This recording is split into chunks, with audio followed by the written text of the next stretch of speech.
어떻게 하면 여기서 나갈 거? 같이 나가든가. 아주 근사한 결혼식이었어. 사실은 내가 사기꾼이거든. 이주 씨는 엄마가 고른 세 번째 타겟이었어요. Kali ini Minute akan membahas drama Korea yang berjudul The Atypical Family. Tanpa berlama lagi, episode 6, Markio, mari kita review. Aku akan menyelamatkanmu, begitu kata Giju. Setelah terselamatkan, Dodahi ternyata lanjut kabur dari Giju.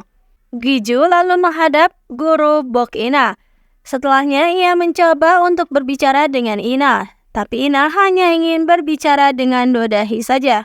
Sedangkan Dodahi mengatakan semua yang sudah terjadi pada pamannya, tapi tentu tak dipercayai.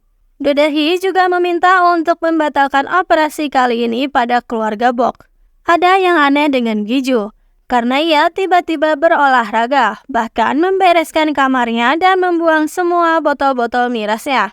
Ia juga mencoba memasak untuk Ina, tapi Ina masih merasa canggung dan tak memakan masakannya. Sebelumnya, Giju mencari Dodahi di sauna. Niat ingin membantu, tapi dasar si pria melehoi.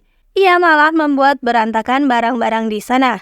Si paman menunjukkan keberadaan Dodahi, dan Dodahi kini bersikap ketus. Dengan tegas ia mengatakan untuk berhenti dan memutuskan keluar dari rumah keluarga Bok.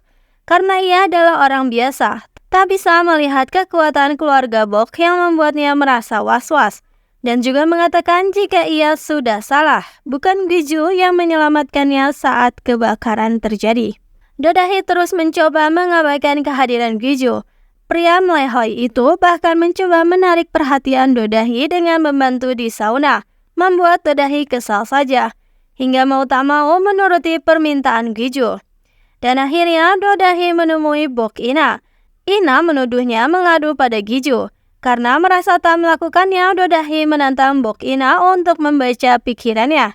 Keduanya lanjut mengobrol dan terlihat sedikit lagi menjadi lebih dekat. Dodahi melaporkan hasilnya pada Giju. Ia mengatakan jika Ina tak dirundung, ia hanya berlebihan dalam pertemanan yang baru pertama kali dirasakannya. Nyonya Bok menjadi sensitif dan tak bisa tidur. Ia juga kesal pada Dodahi, namun tetap menugaskan Bok Dong-hee untuk memata-matainya. Bok Dong-hee diam-diam datang ke sauna, tapi tentu ia mudah dikenali oleh ibu Dodahi. Tak lama Bok Dong-hee melihat Grace datang. Ketika ingin mengejarnya, Bok Dong-hee dihalau oleh ibu Dodahi dan malah berlanjut dengan dipijat. Awalnya ia merasa tegang, namun kelamaan Dong-hee keenakan dan akhirnya menjadi santai. Bok Dong-hee segera melaporkan hasil mata-matanya pada keluarga. Ia yakin jika keluarga Dodahi memanglah keluarga penipu, karena Grace pasti disuruh untuk menggagalkan pernikahan Bok Dong-hee untuk menggagalkannya mendapat gedung itu. Nyonya Bok untuk pertama kalinya meragukan mimpinya sendiri, tapi Giju meyakinkan jika ibunya tak salah. Giju setelah sekian lama menunjukkan kekuatannya, dan itu adalah berkat Dodahi. Keluarga pun terkejut dengan fakta itu. Untuk menarik perhatian Dodahi, Giju memamerkan jika ia sudah memulai berolahraga dan terus mengganggu Dodahi di sauna. Sesuai janjinya, Bok Ina dan teman-teman mendatangi taman bermain. Junwoo terlihat begitu perhatian pada Ina. Ina diminta Harim untuk membawa Junwoo ke suatu tempat agar ia bisa menyatakan perasaan. Namun ternyata Junwoo malah menyatakan sukanya pada Bok Ina lebih dahulu. Harim yang melihat dari kejauhan pun terlihat begitu kesal.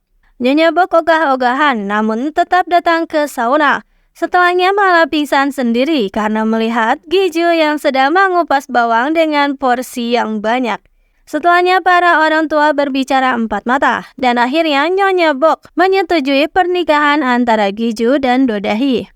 Entah bagaimana Nyonya Bok bisa tidur berkat bantuan ibu Dodahi, dan begitu beliau terbangun, ia langsung histeris dan segera pulang.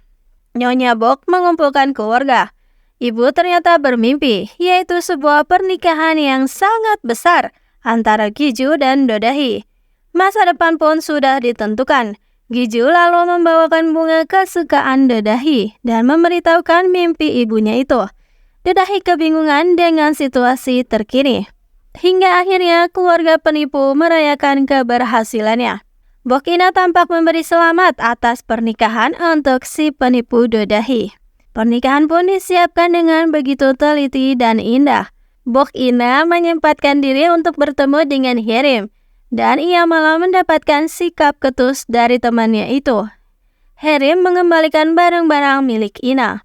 Di tempat gym, Bok Dong-hee mencoba mengelabui Grace, dan setelah mendapatkan informasinya, Dong-hee pun segera mencari bukti terkait obat tidur yang digunakan Dodahi. Ia menggeledah seluruh kamar Dodahi hingga berantakan dan akhirnya menemukan sebuah bungkusan, yaitu sebuah cincin.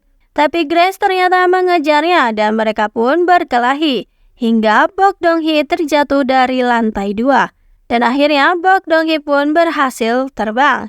Di luar rumah, Nyonya Bok tampaknya sudah mengetahui semua yang akan terjadi dari mimpinya itu. Dan kini tibalah Dodahi juga Gwiju mulai berjalan di altar pernikahan. Namun tampaknya Dodahi banyak melamun, karena ia terngiang dengan perkataan dari ayah Gwiju yang menjelaskan segalanya tentang kondisi Gwiju yang mengalami depresi. Yang pada intinya, Gwiju selama ini sudah terjebak di masa lalu, dan Dodahi adalah harapan baru bagi Gwiju yang mulai merasakan bangkit dari kehadiran dirinya. Hingga akhirnya Dodahi pun tak bisa meneruskan drama ini. Secara tiba-tiba, ia mengumumkan jika ia dan keluarganya memang berusaha untuk menipu keluarga Bok dan sudah menyiapkan segalanya. Gwiju begitu merasa terguncang dan episode 6 pun berakhir dengan Dodahi yang meninggalkan altar pernikahan.